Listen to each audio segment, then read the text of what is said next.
강원도 산불이 난 지 사흘째입니다. 우리 군과 미군 헬기까지 투입돼 막바지 잔불 정리 작업을 벌였습니다. 강원 지역의 바람이 잦아들고 약간의 빗방울까지 떨어지면서 불이 다시 붙은 곳은 다행히 없었습니다. 문재인 대통령은 피해 지역을 특별 재난 지역으로 선포했습니다. 진화 작업이 어느 정도 마무리되면서 피해 조사가 본격적으로 시작됐습니다. 피해 면적은 축구장 700개 면적을 넘는데 화마에 휩쓸린 동해안 부근 주택 160여 채는 완전히 타버린 경우가 많아서 복구가 아니라 다시 지어야 될 거란 전망이 나옵니다. 김학의 전 법무부 차관을 둘러싼 의혹을 들여다보고 있는 검찰 수사단이 경찰청 디지털 포렌식 센터 등을 추가로 압수수색했습니다. 수사단은 다음 주 초까지 압수수색을 이어가면서 과거 경찰 수사 자료를 최대한 확보하겠다는 계획입니다. 한편 김학의 전 차관은 과거 감찰도 없이 바로 사표가 수리돼 사표 수리까지 미루면서 감찰을 했던 최동욱 전 검찰총장과 비교하면 물러날 때도 특혜를 받았다는 지적이 나옵니다. 각막이나 피부, 인대 같은 기증받은 인체 조직을 채취하고 보관해서 필요한 환자에게 전해주는 공공조직은행의 관리 상태가 심각하게 부실한 것으로 드러났습니다. 인체 조직을 어렵게 확보해 놓고도 제대로 보관을 하지 않아서 못 쓰게 되거나 심지어 오염된 걸 그대로 환자에게 이식하는 일까지 있었던 걸로 JTBC 취재 결과 확인됐습니다. 이를 관리 감독해야 할 정부 당국은 실태조차 제대로 파악하지 못하고 있었습니다. 폼페이오 미 국무장관이 오는 11일 열릴 북한 최고인민회의에서 김정은 북한 국무위원장이 우리가 해야 할 올바른 일은 비핵화라고 밝혀주길 바란다고 말했습니다. 폼페이오 장관은 이날을 중요한 날, 빅데이라고도 했는데 한미 정상회담도 열리는 날이라 비핵화 협상 재개의 분수령이 될 전망입니다. JTBC 뉴스룸 지금 시작합니다.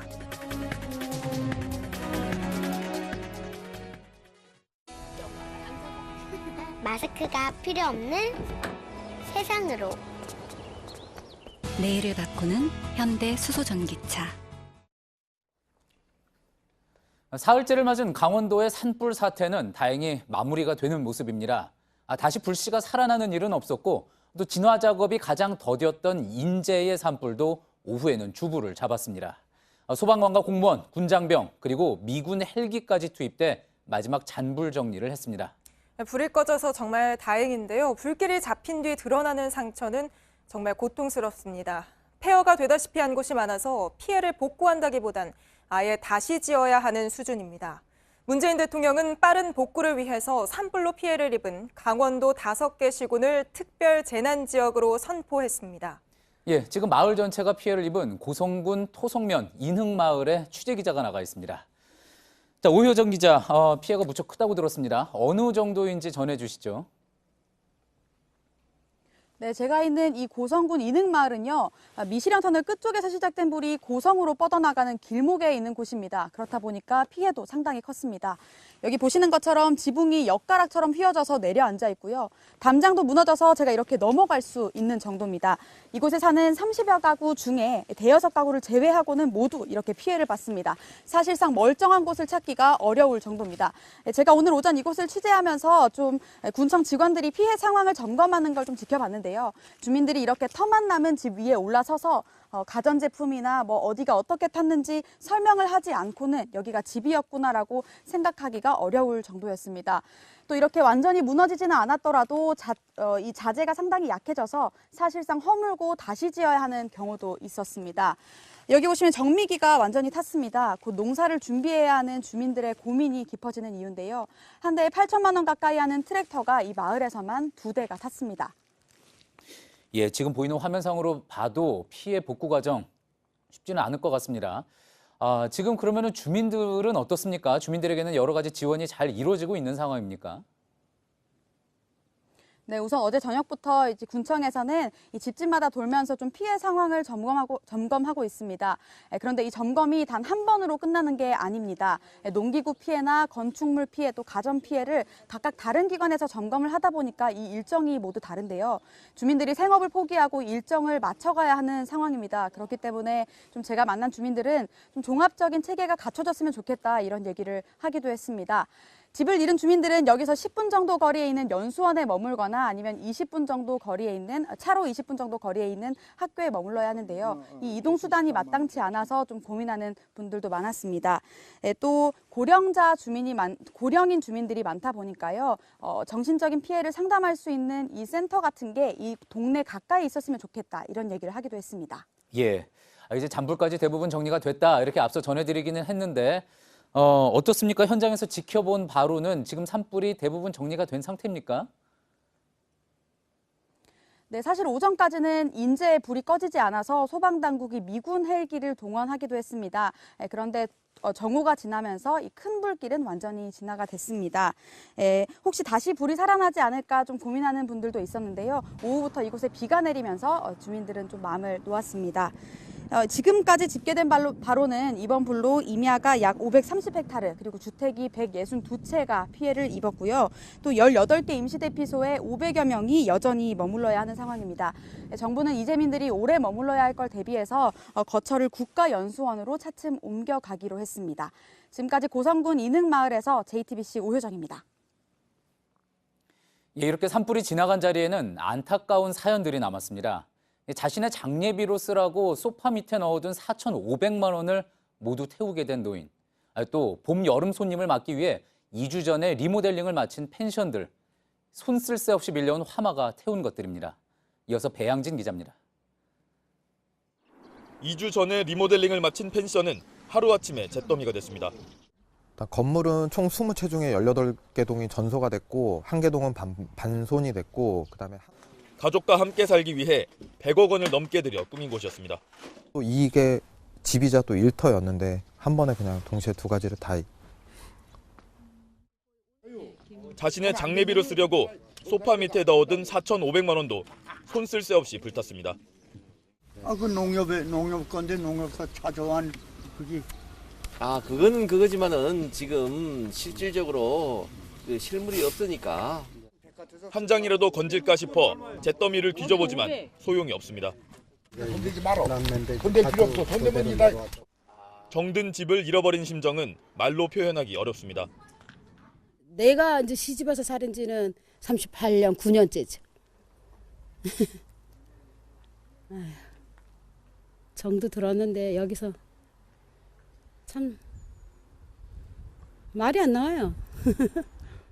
오늘부터 본격적인 피해 접수가 시작되면서 접수처인 주민센터에는 아침부터 긴 줄이 늘어섰습니다. 더불어 안타까운 사연들도 차곡차곡 쌓였습니다.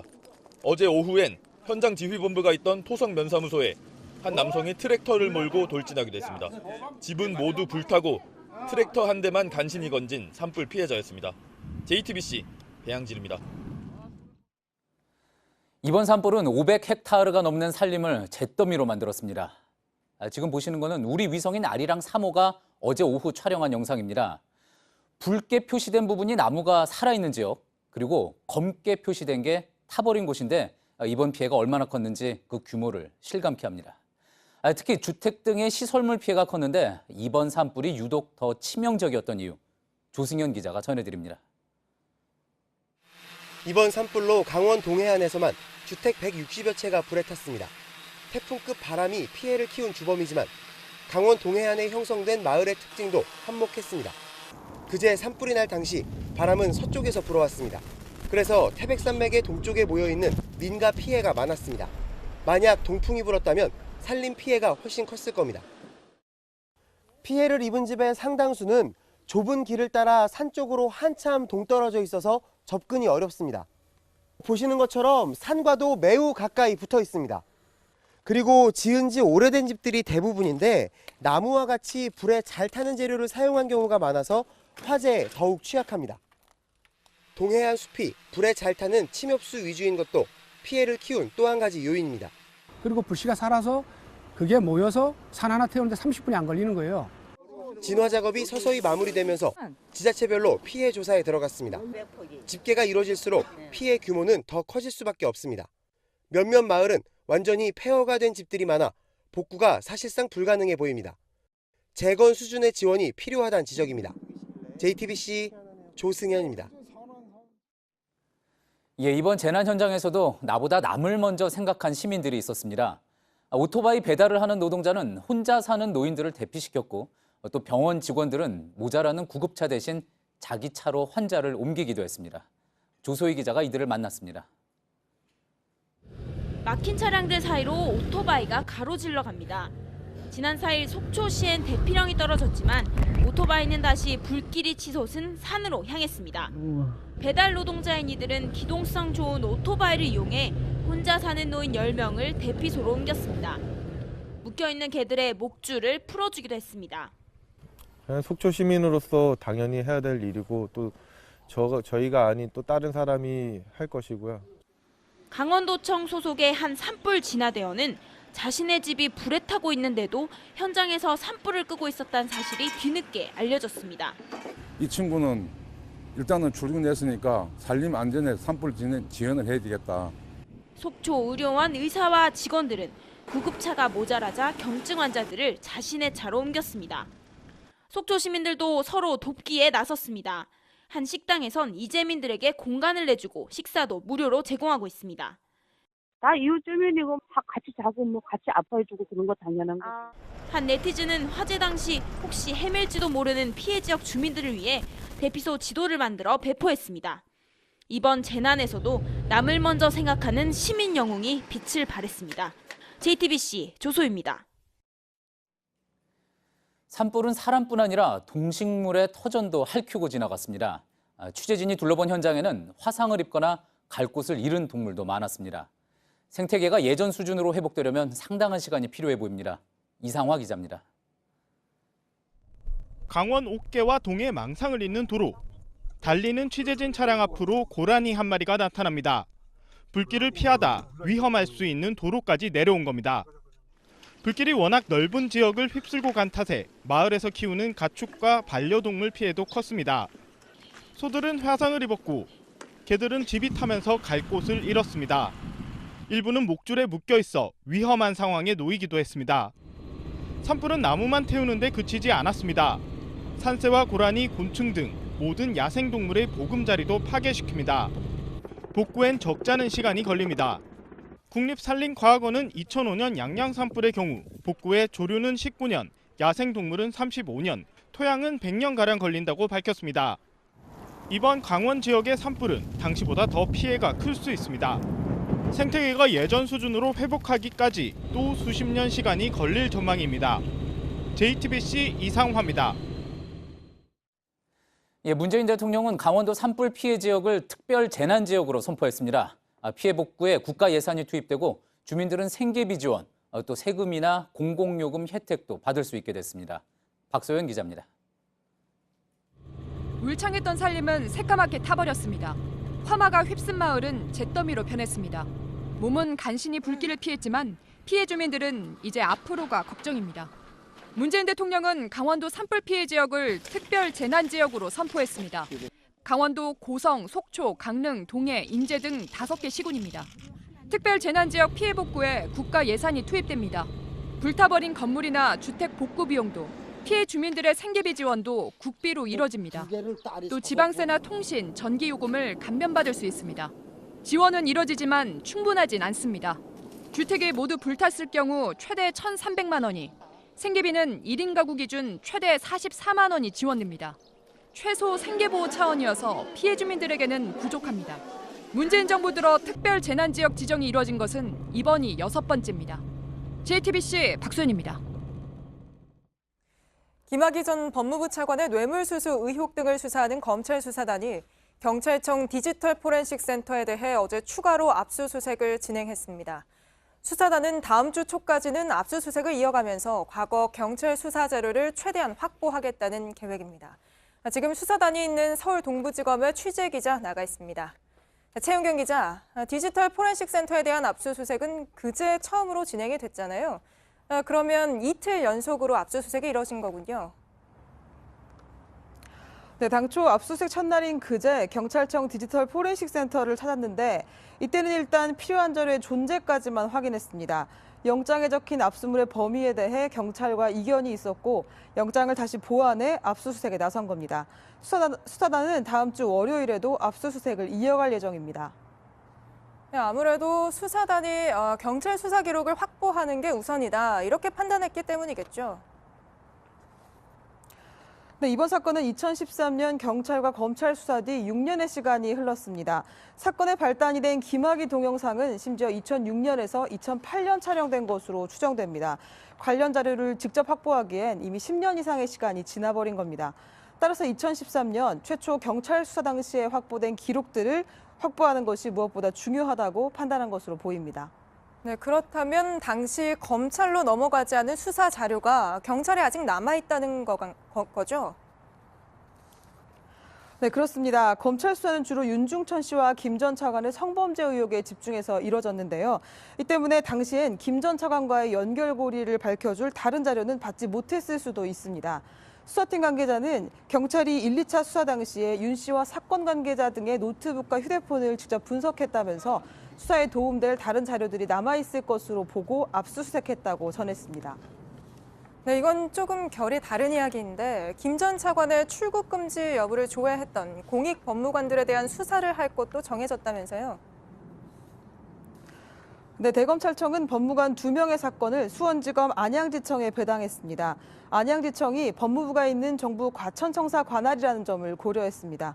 또 수사단을 본류 수사에 집중하게 해주겠다는 뜻도 있는 것으로 풀이됩니다. 지금까지 서울 동부지검에서 JTBC 최윤경입니다. 네, 수사단은 앞으로 당시 박근혜 정부 청와대 등에서 수사를 방해했는지도 들여다볼 텐데요. 그 당시 청와대와 법무부 고위 관계자들은 김학의 전 차관에 대해 특혜를 주거나 수사에 외압을 행사한 적이 없다고 강하게 부인하고 있습니다.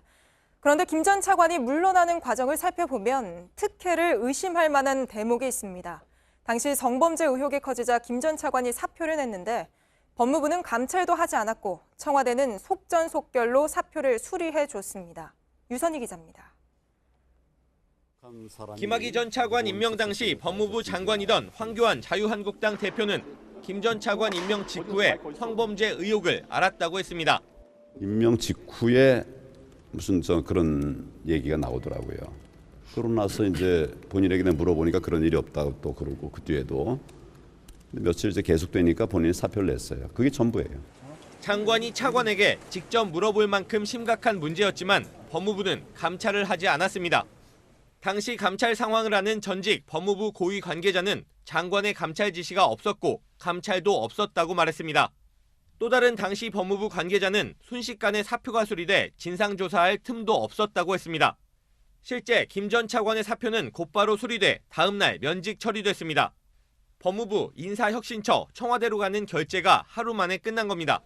사표가 수리되면 전직 신분이 돼 법무부의 감찰이나 진상조사 권한이 사라집니다. 자연히 징계도 할 수 없습니다. 파면이나 해임, 면직 등 징계를 받으면 변호사 등록에 수년 동안 제약을 받습니다. 하지만 징계는 물론 감찰조차 받지 않고 퇴임한 김 전 차관은 1년여 만에 변호사 등록을 신청해 논란 끝에 등록에 성공했습니다. JTBC 유선입니다. 당시 법무부와 청와대의 이러한 대응이 이중잣대를 들이댄 거라는 건 정확히 6개월 뒤에 드러납니다. 최동욱 전 검찰총장에 대해선 당시 황교안 법무부 장관이 직접 진상조사를 지시했고 청와대는 사표 수리를 미루면서 시간을 벌어줬습니다. 이어서 서복현 기자입니다. 청와대가 김학의 전 차관의 사표를 수리한 때는 경찰이 내사에 들어간 지 사흘이 지나서였습니다. 단순한 의혹 수준이 아니라 범죄 연관성을 찾으려고 수사기관이 나섰던 중이었습니다. 그런데도 법무부 차원의 조사는 전혀 없었고 청와대는 서둘러 사표를 수리했습니다. 반면 6개월 뒤 최동욱 전 검찰총장의 사생활 의혹이 불거졌을 땐 대응이 완전히 달랐습니다. 법무부 장관은 당사자인 검찰총장의 지휘를 받지 않는 독립된 감찰관으로 하여금 조속히 진상을 규명하여 보고하도록 조치하였다. 당시 황교안 법무부 장관이 직접 나섰던 겁니다. 감찰 지시하신 이유가 있나요? 안타깝게 생각합니다. 박근혜 전 대통령도 진상조사를 위해 최 전 총장의 사표를 수리하지 않았습니다. 여야 대표를 만나선 당시 황 장관을 칭찬하기까지 했습니다. 법무부 장관이 감찰권을 행사한 것은 법적 근거를 가지고 있고 진실을 밝히자는 차원에서는 잘한 것으로 말씀하셨습니다. 법무부가 의혹을 뒷받침할 정황이 있다는 조사 결과를 발표한 뒤에야 보름 만에 사표를 수리했습니다. 이 때문에 김 전 차관은 그만둘 때마저도 법무부와 청와대에 특혜를 받은 것 아니냐는 지적이 나옵니다. JTBC 서복현입니다. 마약 투약 혐의로 체포된 남양유업 창업주의 외손녀 황하나 씨가 조금 전 구속됐습니다. 법원은 황 씨가 도주할 우려가 있다고 판단했는데요. 경찰이 불러도 나오지 않던 황 씨가 구속되면서 수사에도 탄력이 붙을 걸로 보입니다. 조보경 기자입니다. 황하나 씨가 마스크와 모자로 얼굴을 가린 채 영장 심사를 받기 위해 경찰서를 나섭니다. 마약 공급 혐의에 대한 취재진의 질문에 모두 사실이 아니라고 답했습니다. 마약 공급 혐의 인정하십니까? 아니요. 아버지랑 친하다는 경찰청장이 누굽니까? 없어요. 인터넷을 통해 제기된 불법 영상물 유포 의혹도 강하게 부인했습니다. 불법 영상물 촬영하고 유포하셨습니까? 절대 없습니다. 영장 심사를 진행한 법원은 오늘 저녁 구속영장을 발부했습니다. 황 씨가 경찰 조사에 협조하지 않은 점 등을 고려해 도주 우려가 있다고 봤습니다. 앞서 황 씨는 지난달 2차례 경찰 소환 조사에 응하지 않았습니다. 결국 경찰은 지난 4일 황 씨를 병원에서 긴급 체포했습니다. 경찰 조사에서 황 씨는 2015년 마약을 투약한 사실을 인정했습니다. 하지만 지난해 주변인과 마약을 투약하거나 공급한 사실은 없다고 주장했습니다. 경찰은 황 씨가 2015년 당시 조사를 받지 않고 무혐의 처분을 받은 과정에 문제가 없었는지도 살펴보고 있습니다. JTBC 조보경입니다.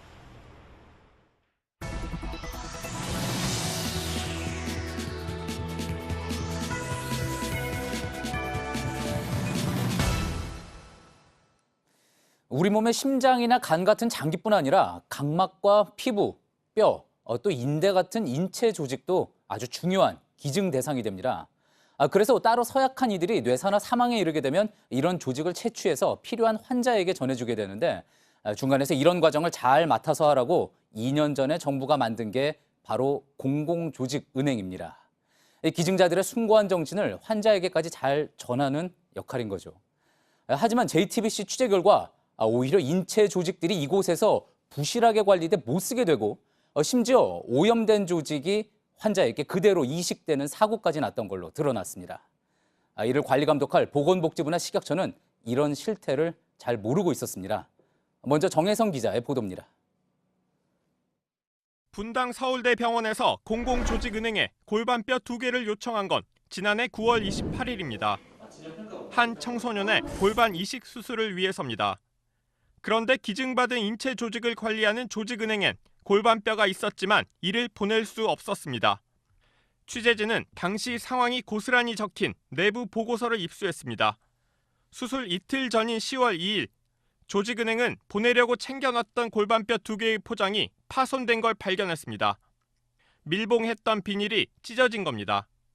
남아있는 골반뼈에서도 부실한 포장이 발견됐고 결국 병원에는 1개의 골반뼈만 보낼 수 있었습니다. 보고서엔 포장 불량인 3개는 폐기하기로 했다고 적혀 있는데 공기에 노출돼 오염될 수 있기 때문입니다. 포장이 파손된 인체 조직은 이것뿐일까?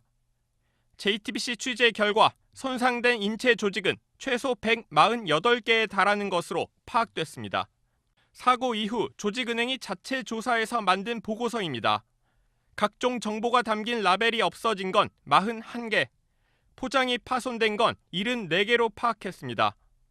비처리 조직, 그러니까 병원으로 나갈 수 없는 상태인 건 33개로 결국 전량 폐기했습니다. 관리가 소홀해서 어렵게 확보한 인체 조직을 못 쓰게 된 겁니다. 조직은행은 인력과 예산이 부족해 생긴 사고라고 해명했습니다. 예산이 부족하다 보니 인체 조직을 보관을 해야 되는 그 장비가 냉동고인데 구매를 할 수가 없었고. 주무부처인 보건복지부는 파손 규모뿐만 아니라 해당 사고에 대해서도 정확히 파악하지 못하고 있는 상황입니다.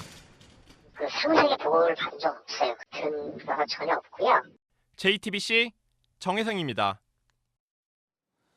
그런데 공공조직은행에서 배분되는 인체 조직은 이렇게 포장이 파손되는 문제만 있던 게 아니라 처음부터 분류가 제대로 안 돼서 좌우가 바뀐 무릎 연골 조직이 전해져서 수술이 미뤄지는가 하면 또 심지어 곰팡이균이 검출된 조직이 환자에게 그대로 이식된 경우도 있었습니다. 허술한 관리에 환자들만 의료사고에 노출되고 있는 겁니다. 이어서 하혜빈 기자입니다. 지난 2월 15일 빛골 전남대병원. 무릎 연골판 이식 수술을 위해 환자 마취까지 진행된 상황이었습니다. 그런데 담당 의사가 공공조직은행에서 받은 연고를 수술실에서 확인해 보니 좌우가 바뀌어 있었습니다. 반대편이면 이제 위아래가 바뀌어서 들어가는 건데요. 그게 이제 들어가면 이상적인 결과가 안 나오니까 수술 진행할 수 없다고 말씀을 드렸고요. 결국 환자는 일주일이 지난 후 재수술을 받았습니다. 조직은행은 진료비의 25%, 138만 원을 환자에게 물어줬습니다. 이덕형 조직은행장은 직원의 실수였다고 취재진에게 해명했습니다. 그런데 사고는 이뿐만이 아닙니다. 곰팡이균이 검출된 조직이 환자에게 실제 이식된 사고도 취재 결과 확인됐습니다. 조직은행으로부터 오염된 아킬레스건 2개를 받은 A병원에서 지난해 6월과 8월 환자 2명에게 이를 그대로 이식했습니다. 직원이 백상 항목에 있어서 부족하게 하는데 발견 못하고 첫 번째 사람이 그거를 적합이라고 썼어요. 그러니까 그걸 보고 우리 관리자도 적합이라고 쓸 거예요. 앞서 미생물 검사에서 곰팡이균이 검출됐는데 분배 때 미처 확인하지 못했다는 겁니다. 폐렴과 같은 증상을 야기할 수도 있고 전진성으로 퍼질 때는 좀 드물지만 치명적이긴 한데 그럴 때는 사망에 이르게 할 수도 있는 것이고. 조직은행은 첫 수술이 진행된 지 3개월이 지나고 나서 해당 사실을 알리고 앞으로 10년간 환자를 지켜보겠다고 밝혔습니다. 하지만 곰팡이균이 몸 안에 들어왔다는 걸 알게 된 환자의 불안감은 클 수밖에 없습니다. 식약처는 해당 조직은행에 대해 업무 정지를 검토하고 있습니다. JTBC 하혜빈입니다. 예, 또 우리 건강 문제와 그리고 기증 문화와 직결될 수 있는 문제인 만큼 또 취재 기자와 한 걸음 더 들어가서 이야기를 좀 나눠보겠습니다. 자, 정혜성 기자, 일단 공공조직은행이라는 곳 듣기에는 좀 생소하긴 합니다. 어떤 곳입니까? 네, 공공조직은행은 보건복지부 산하 공공기관입니다. 인체 조직 사망 후 기증받은 신체에서 뼈나 피부 등을 채취해서 보관했다가 환자가 필요할 때 병원에 제공하는 역할을 합니다. 인체 조직이 아닌 심장, 폐 등 장기는 같은 보건복지부 산하에 있는 장기조직기증원에서 따로 관리를 하고 있습니다. 예, 그렇군요. 하지만 각막 같은 경우는 이제 시각장애인에게 줄 수 있고 또 그리고 피부 조직은 화상 환자에게도 주어질 수 있기 때문에 상당히 중요한 인체 조직 기증이라고도 볼 수가 있는 거겠죠. 자, 그런데 우리나라에서는 워낙 이 인체 조직 기증하는 분들이 많지 않다고 들었습니다.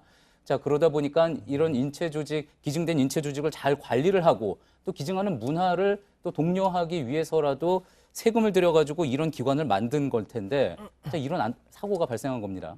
맞습니다. 국내 기증 수가 턱없이 적기 때문에 이식하는 조직의 70% 이상은 해외에서 수입하고 있습니다. 일반 업체들이 수입해서 판매하고 있기 때문에 의료진들은 이 가격이 비싸다고 설명하고 있습니다.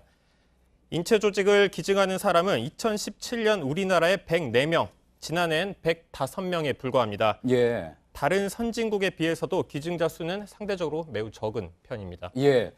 물론 한 명이 이제 기증을 했을 때 여러 인체 조직이 나오기는 하지만 한 해에 이제 104명, 105명 수준인데 자, 이런 상황에서 오염을 막을 포장이 이제 파손된 건수가 저희 취재 결과 148건이었던 거잖아요. 네. 자, 게다가 또 이제 앞서 보도에서도 나왔지만 심지어 오염된 조직이 실제 환자에게 이식된 경우도 있고 문제가 심각한 것 같습니다. 네, 저희 취재진이 확인한 건 지난해부터 올해까지의 사고, 그러니까 최근의 사고 사례입니다. 예. 그 이전에 사고가 없었다고 단정 지을 수가 없기 때문에 지금 계속 취재를 하고 있는데요. 관리 소홀로 인해서 인체 조직의 포장이 파손되는 것도 문제지만 오염된 아킬레스건이 병원으로 건너가서 실제 환자들에게 이식까지 이뤄진 사고가 지금 발견됐기 때문에 이건 매우 심각한 사고입니다. 식약처가 해당 조직은행에 대해서 업무 정지까지 검토하고 있습니다. 예, 어쩌다가 이런 사고가 났는지 상당히 궁금한 대목입니다. 조직은행 차원에서는 조금 전 이제 리포트에서 봤듯이 해당 사고들에서 인력과 예산이 부족하기 때문에 발생한 거다 이렇게 해명을 했다고 하죠. 일단 이덕형 조직은행장은 담당 직원들의 실수라는 취지로 취재진에게 설명을 했고요. 저희가 실무를 담당했던 팀장에게도 해명을 요청했는데 이때 인력과 예산이 부족하다는 답이 돌아왔습니다. 분당 서울대병원 사고, 그러니까 골반뼈 포장재가 파손이 발견됐죠. 그 사고 때 작성된 보고서를 보면 2,100여 개가 넘는 인체 조직을 보관해야 하는데 예. 냉동고가 3개, 그러니까 1,000개 정도만 보관할 수 있어서 인체 조직들을 한꺼번에 구겨 넣다 보니 파손이 발견됐다는 게 보고서에 적혀 있습니다. 아, 그러니까 보관 능력을 2배 이상 넘는 인체 조직을 보관하다 보니까 그랬다. 하지만 이거는 그렇다면 상급기관에 어떻게 해서든지 얘기해서 어렵게 확보한 인체 조직을 잘 보존할 수 있게 해야지 될 텐데 썩 납득하기 힘든 그런 이야기 같군요. 당시 보고 체계가 어떻게 됐는지는 지금 확인하고 있습니다. 예. 자, 그리고 이제 정혜성 기자가 확보한 그 보고서 중에 또 눈에 띄는 게 온도와 관련된 부분입니다. 자, 적정 온도가 이제 유지되지 않는다 그러면 지금 보관되고 있는 남아있는 인체 조직들도 제대로 지금 관리가 되겠느냐. 그런 궁금증이 나올 수밖에 없잖아요. 저희가 만난 의료진들도 이 부분을 우려하고 있습니다. 일단 들어보시겠습니다. 예. 해동이 시작되게 되면 그 이식제의 본래 성상의 변화가 많이 오면서 그 미생물에 그 오염될 가능성도 더 높아지게 되기 때문에 내부 보고서엔 큰 비닐봉지 안에 한꺼번에 담겨있는 인체 조직들을 꺼내서 확인하다 보니 필요한 걸 찾아야 되는데 찾는 시간 동안 이제 상온에 노출이 됩니다. 그렇다 예. 보니까 온도 변화가 발생했다는 지적이 내부 보고서에 담겨 있습니다. 예, 이 부분도 어떻게 이렇게 관리를 하는지 찾아내는지 납득하기가 쉽지 않은 부분인데, 자, 이 공공조직은행의 부실한 관리 상황 추가로 또 취재된 게 있다고 하죠? 네, 내일부터 집중 보도해 드리도록 하겠습니다. 알겠습니다. 잘 들었습니다. 정혜성 기자였습니다. 김정은 위원장이 오는 11일 열릴 최고인민회의에서 비핵화는 우리가 해야 할 옳은 일이라고 밝혀주길 바란다. 폼페이오 미 국무장관이 이렇게 말했습니다. 북한 주민 대표들 앞에서 공식적으로 핵 포기 선언을 하라고 촉구한 셈인데요. 같은 날 워싱턴에선 한미 정상회담이 열리기도 해서 이날의 비핵화 협상이 다시 시작되는 전환점이 될 수 있을지 주목됩니다. 정효식 특파원입니다. 폼페이오 미국 국무장관이 CBS 방송과 인터뷰에서 다음 주 11일을 빅데이, 중요한 날이라고 불렀습니다. 문재인 대통령과 트럼프 대통령 간 한미 정상회담뿐 아니라 김정은 위원장의 최고인민회의 연설이 있기 때문입니다. 폼페이오는 김 위원장 연설을 면밀하게 주시할 것이라며 비핵화는 옳은 일이라고 하길 바란다고 했습니다. I believe the right thing to do is for us to engage with the United States to denuclearize our country and that we'll have a brighter future for the North Korean people. We hope that's what he'll talk about. 폼페이오 장관은 3차 북미 정상회담이 열릴 것으로 확신한다며 곧 열리길 희망한다고 했습니다. 북미 외교 채널은 여전히 열려 있고 하노이 이후 어떻게 앞으로 나아갈지에 대해 대화를 나눴다고도 했습니다. 개성 금강산 재개 등 경제 제재 완화엔 궁극적 목표를 달성할 때까지 제재를 해제하지 않을 것이라고 분명히 했습니다. Many South Koreans have family members there. I understand the sentiment, but they've been great partners and we've worked closely together to enforce these sanctions. 톱다운 외교와 동시에 제재 유지를 강조한 겁니다. 결국 다음 주 목요일 남북미 3국 정상이 낼 메시지에 비핵화 협상을 재개할지 여부가 달렸다는 분석이 나옵니다. 워싱턴에서 JTBC 정효식입니다. 이 빅데이를 코앞에 두고 김정은 위원장은 원산 갈마관광지구 건설 현장을 찾았습니다. 완공 시점을 늦추고 자재를 아껴 쓰라고 강조한 대목에서 제재 상황이 녹록지 않다는 걸 읽을 수 있는데요. 일단은 경제 집중 노선에선 벗어나지 않을 거란 분석입니다. 김소현 기자입니다. 김 위원장 뒤로 골조 공사를 마친 건물이 보입니다. 지난해 10월 방문 땐 터만 있던 자리에 5달 만에 세워진 겁니다. 이번에 김 위원장은 완공 시점을 내년 4월로 반년 정도 늦췄습니다. 절대로 속도 일면에만 치우쳐 날림식으로 하면 안 된다고 하시면서 절약을 강조한 데선 제재에 막혀 자젤이 되기 쉽지 않은 현실이 엿보입니다. 지난해 이곳을 찾아 국제 제재를 강하게 비난했던 김 위원장은 이번엔 어려운 조건에서 인민들이 투쟁한 결과라며 애둘러 표현했습니다. 정부에서 집중 사업인데 중앙에서 뭔가를 대줘야 되고 이런 상황인데 그게 지금 안 되는 상황이니까. 김 위원장은 또 평안남도 양덕 온천 주변에 스키장을 지어 스키와 온천욕을 함께 즐길 수 있게 하라고 지시했습니다. 제재 국면에서 외화를 벌어들일 수 있는 관광 산업에 집중하는 모습입니다. 굵직한 정치 행사를 앞둔 김 위원장의 이 같은 행보는 북한이 경제 집중 노선을 이어갈 거란 신호로 해석됩니다. 문제는 여전한 국제 제재. 김 위원장은 조만간 푸틴 러시아 대통령과 만날 걸로 알려졌습니다. 월스트리트 저널은 제재 문제에 대한 지원을 요청할 걸로 내다봤습니다. JTBC 김소현입니다.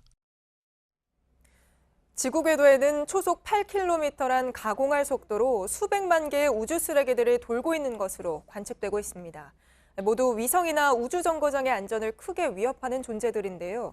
최근 인도가 낮은 궤도에 있는 위성을 격추해 잔해 400개 정도가 생겼는데 이 문제로 미국과 본격적으로 충돌하는 모습입니다. 백종훈 기자입니다.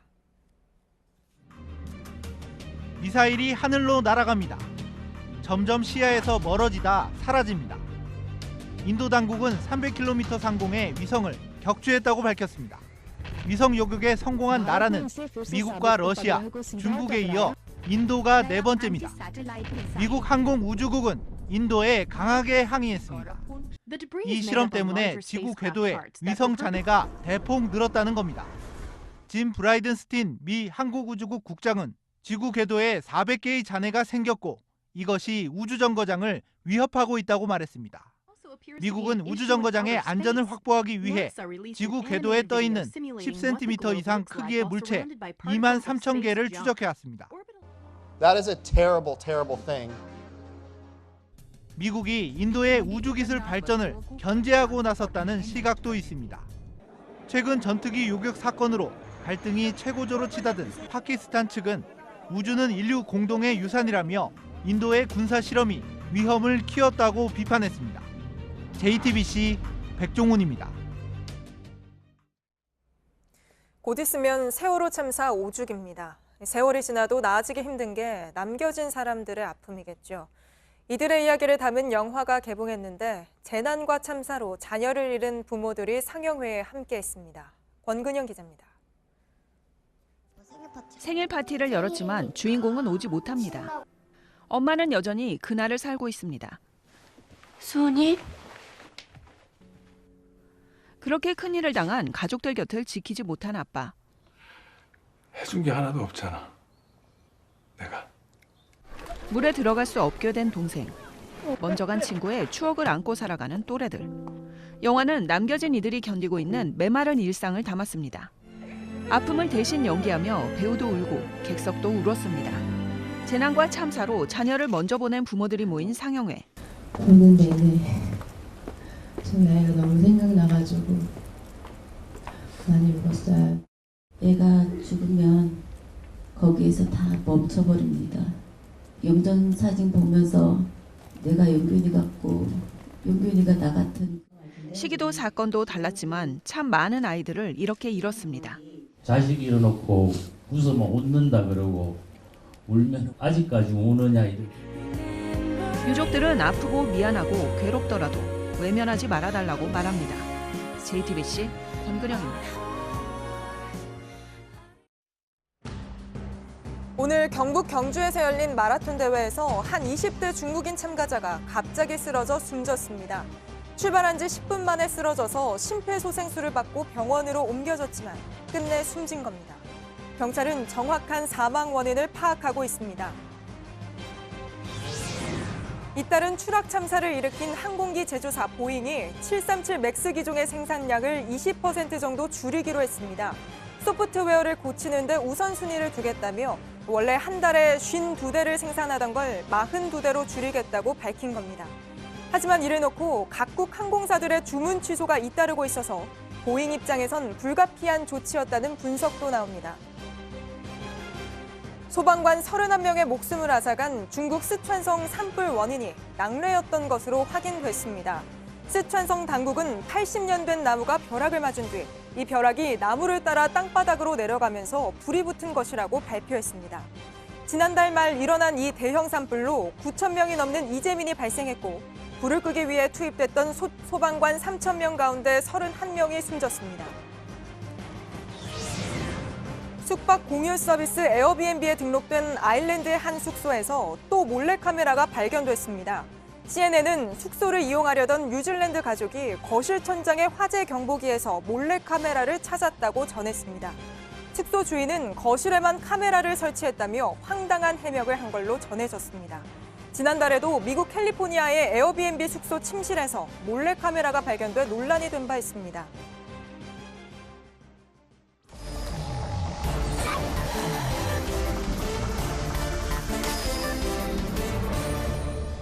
예, 비하이드 뉴스 시간입니다. 이성대 기자 나와 있습니다. 첫 번째 키워드 볼까요? 네, 첫 번째 키워드 보겠습니다. 네, 질타받겠다. 김철수 속초시장의 발언입니다. 예, 김철수 속초시장. 강원도 산불이 났을 때 이제 당일에 여행 중이어가지고 현장을 지키지 못해서 논란이 좀 되기도 했었죠. 아마도 그에 대한 해명인 것 같습니다. 그렇습니다. 한 언론과의 인터뷰에서 이렇게 얘기를 했습니다. 직접 보시면서요. 자, 김 시장 같은 경우에 아내가 환갑인데다가 결혼기념일에 휴가를 떠난 거다. 자, 나름대로 그 과정에서 산불 대응을 했지만 그 부재 상황 자체가 죄가 된다면은 달게 받겠다. 이렇게 해명을 한 겁니다. 예. 자, 이게 일각에서는 뭐 초비상 사태인데 부인과 이제 여행하고 있는 상황에서 15시간 만에 나타났다. 그런 문제 제기가 나왔던 것 같습니다. 그랬는데 이제 들어보면은 애초에 이제 당일 산불이 났을 때 돌아오려고 했는데 비행기표를 구하지 못해서 제주도에서 비행기표를 구하지 못해서 못 왔다. 이렇게 전해지고 있네요. 이제 김 시장의 해명이 그런 상황인데 이런저런 상황들을 보다 보니 그래서 갑론을박이 좀 심하게 있습니다. 일단 이 김 시장 같은 경우에 산불이 난 뒤에 갔다고 하면 문제가 되는 거지만 산불이 나기 전에 갔다. 공무원이라고 해서 365일 계속 대기만 하고 있어야 되냐 이런 옹호론이 있는가 반면 예. 그럼에도 불구하고 지금은 산불 조심 기간이기 때문에 대비를 했어야 되는 거다. 결과적으로 결과에 어쨌든 간에 시장이 자리를 비웠다는 거에 대한 책임은 시장이 있다. 뭐 이런 식의 지적들이 나오고 있습니다. 참고로 재난이 발생했을 때 국가나 공무원들이 비판받는 건 보통 왜 막을 수 있는 참사를 막지 못했느냐는 있던 사전 대비가 소홀했다는 측면과 또 왜 빨리 구하지 못했느냐 이런 사후 대응이 허술했다라는 측면인데 참고로 이번 산불 같은 경우에는 일단 사후 대응은 좀 비교적 신속한 게 아니냐 이런 평가는 있습니다. 예. 자, 김철수 속초시장이 이제 민주당 소속인 거죠. 그러다 보니까 이제 정치권에서는 특히 야권을 중심으로 해서 비판이 좀 나오고 있는 것 같은데 어떤 내용의 지적입니까? 네, 한국당에서 오늘 이런 논평을 내놨습니다. 민경욱 대변인이 이렇게 얘기를 했습니다. 산불에 대한 경각심 이미 충분히 예견 가능한 상황이었다. 또한 이렇게 얘기를 했습니다. 화마가 덮쳐도 또 예견되었던 재앙의 기운이 짙어져도 속초시장은 환갑잔치를 포기하지 못하겠다는 집권여당 출신의 사소한 행보다. 또 이런 시장의 행보가 참사의 결과 때문에 주민들은 아파하지만 부재와 무책임은 시장의 특권이다. 이런 식의 상당히 날선 비판을 했는데 한마디로 충분히 예견된 상황인데도 대비를 소홀히 했다. 뭐 이런 비판인 겁니다.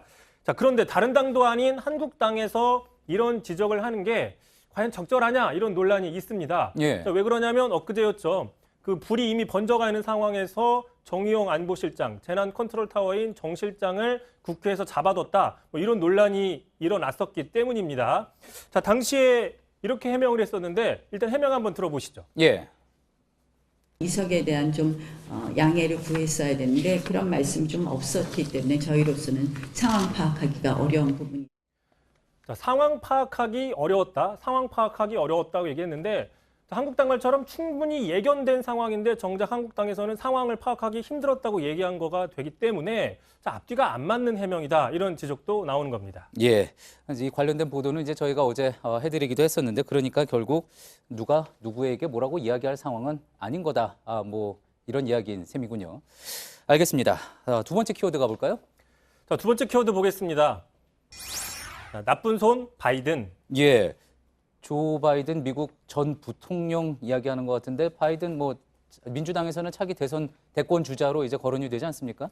네, 오랜만에 이제 글로벌하게 미국 이야기 한번 가져와 봤는데요. 예. 말씀하신 것처럼 조 바이든 전 부통령인데 여성 등 사진에 보신 것처럼 주로 여성들을 상대로 이렇게 과도하리 많지 과도하리 많지가 아니라 정말 과도한 스킨십들을 해서 종종 논란이 일었는데 예. 최근에 민주당 내 유력 대선 주자가 되다 보니까 이런 행위들이 새삼 부각이 되고 있는 겁니다. 그래서 논란이 되니까 문제가 되니까 최근에 사과를 하기도 했습니다. 유념하겠다고 이런 식으로 사과를 했는데 예. 자, 그러자 트럼프 대통령이 직접 자신의 페이스북에 트위터에 동영상을 올려서 이런 식으로 패러디하는 영상입니다. 바이든이 다른 여성들한테 했던 행위를 그대로 따라서 하는 느낌의 이런 패러디 영상을 올려서 비판을 하는, 비난을 하는 그런 논란이 됐습니다. 예, 지금 보고 계시는 영상은 물론 뭐 실제 영상이 아니라 이제 합성을 한 그런 영상인 거겠죠. 예, 바이든 뭐 오바마 대통령 시절에 부통령이었습니다. 그리고 앞서도 말씀드렸듯이 민주당에서는 차기 대권 주자로 거론이 되다 보니까 어쩌면 이제 트럼프 대통령은 이제 재선을 앞두고 이 조 바이든 전 부통령을 좀 견제하는 거다 이렇게 해석을 해볼 수도 있겠군요. 그렇습니다. 뭐 그런 해석이 나오는데 하지만 다른 사람도 아닌 트럼프 대통령이 이런 말을 하는 게 과연 적절하냐? 뭐 이런 지적도 나오고 있습니다. 예. 대표적으로 여성 문제, 성 문제에 있어서는 트럼프 대통령 두 번째 가라면 서러울 텐데 바로 워싱턴 포스트 기사를 보시면 이미 트럼프 대통령은 성 문제로 12명 이상의 여성으로부터 고소를 당한 상태다. 누가 누구한테 뭐라고 할 상황이 아니다. 뭐 이렇게 얘기를 한 거죠. 예. 첫 번째 키워드에서도 이야기했듯이 이번에도 역시 이성대 기자 말대로 누가 누구에게 뭐라고 할 상황이 아니다. 이렇게 결론을 지을 수가 있겠군요. 예, 비하인드 뉴스 이성대 기자였습니다. 오늘 전국에 반가운 봄비가 내렸지만 메마름을 해결하기엔 역부족이었습니다. 안 내린 것보다야 낫지만 산불이 난 강원 지역은 여전히 불이 다시 살아날 수 있어서 긴장을 놓을 수 없습니다. 최재원 기자입니다. 오후 들어 서울 등 수도권을 중심으로 곳곳에 비가 내리기 시작했습니다. 빗방울이 절실했던 곳은 산불이 발생한 강원 지역입니다. 그러나 강수량은 5mm 안팎으로 매우 적었습니다. 불이 다시 붙을 가능성이 조금이나마 줄었지만 안심할 정도는 아닙니다. 땅속으로 들어간 불씨는 길게는 사나흘 동안 숨어 있을 수 있습니다. 강원 지역은 건조 경보가 내려지는 등 메마른 날씨가 이어지고 있습니다. 모레는 강원 산지와 동해안 지역의 바람이 최고 초속 12m로 다시 강해질 것으로 보입니다. 이와 함께 중국에서 발생한 황사가 남해안과 제주 지역에 영향을 미쳐 공기가 탁했습니다. 수도권과 강원 지역의 비는 밤늦게 그치겠습니다. 일요일인 내일은 전국이 흐리겠고 충청과 남부지방에 비가 이어지겠다고 기상청은 예보했습니다. JTBC 최조원입니다. 예, JTBC 뉴스룸 저희가 준비한 소식은 여기까지입니다. 시청해주신 여러분 고맙습니다.